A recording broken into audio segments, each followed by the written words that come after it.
This is Kochi Metro, one of India's several metro rail projects linking parts of the Kochi city and allowing affordable and quick connectivity for its people.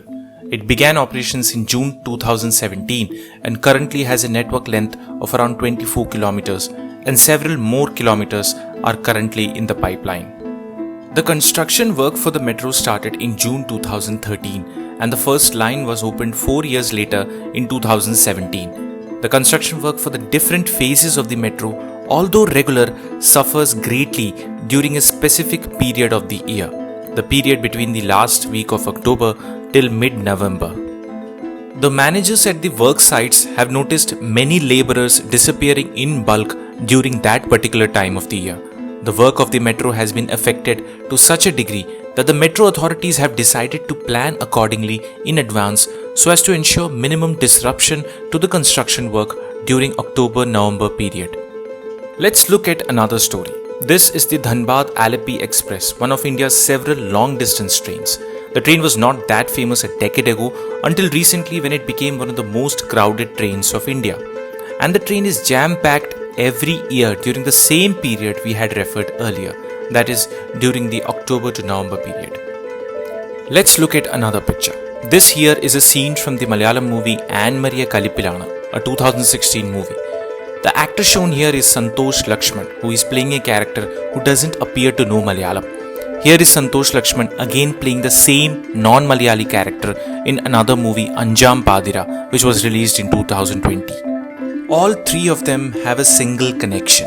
The connecting link is the migrant worker, or the bhai as the Malayalis like to call them.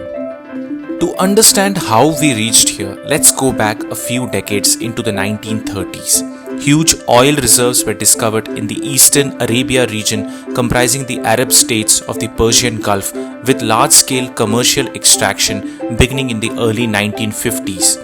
Soon these countries became major world oil exporting countries, amassing huge riches within a matter of years, a feat that perhaps has no historical parallel. However, these nations had small populations and labor forces with lesser skill levels. To meet the challenge they faced, they had to substantially increase immigration at all levels. India, which faced very high unemployment rates, quickly saw the opportunity for its citizens to gain a share of the new work opportunities, with manual workers from Kerala at the forefront. The historical links between Kerala and Arab countries and religion too played a part in this. People started flocking to the Gulf countries in huge numbers in search of the enormous opportunities that the region provided. Currently, migration has reached such levels that it is reported that every third house in Kerala has a man working in the Gulf. The current number of non-resident Keralites stands at around 34 lakh. These include Keralites in other countries such as Malaysia, USA, Israel, the United Kingdom, and Singapore. Also, many Keralites have migrated to other states within India. They have settled there and become part of the local population. This number is close to 10.3% of the entire population of Kerala. The migration is still continuing to this date, although the numbers have reduced since the 2008 economic crisis.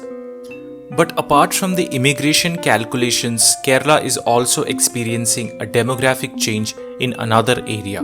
The current generation in Kerala is having fewer children than their parents or grandparents.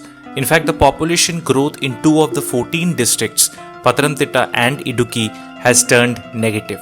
The proportion of those who are aged 60 and above has increased from 6% in 1961 to 13% in 2011.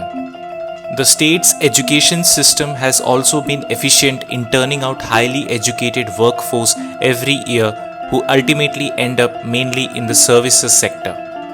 All this ultimately led to a shortage of workers in the local labor market for many menial jobs. This void was filled by the migrants from other parts of the country. Migrant workers were preferred by employers since their wages were cheaper compared to locals, and there was a perception that they were willing to work harder and devote longer hours than the highly unionized native workers. Kerala depends heavily on these migrant workers for a number of works, especially in the unorganized sector. it can effectively be said that the migrants coming into Kerala are the backbone of Kerala's growing economy. The migrant laborers include unskilled workers to skilled carpenters, masons, electricians, and they work for 8 to 10 hours. The employers also prefer migrant workers from North India because apparently migrants who come from a far off place will not go on leave frequently. Second, his communication skills may be relatively less when compared to the migrants from neighboring states, which is a blessing in disguise for many employers. Today, they can be seen in various industries from construction sites, which employs nearly 60% of them, to petrol pumps, to hotels, tea estates, and even paddy fields. Kerala's dependence on these migrant workers has grown to such levels that it isn't surprising that the work of many industries gets affected when these workers don't come to work. The October-November period, which we had mentioned earlier, is actually the period these workers go to their villages in trains such as the Dhanbad-Alleppey Express to celebrate festivals such as Chhath and Diwali, which are very dear to them. It is ironic that a state which witnessed much of its male population voyage to the Gulf in search of work is now home to a domestic story of mass migration. Interestingly, the size of the migrant workforce in the state almost matches the estimated size of Malayalis working abroad, especially in the Gulf.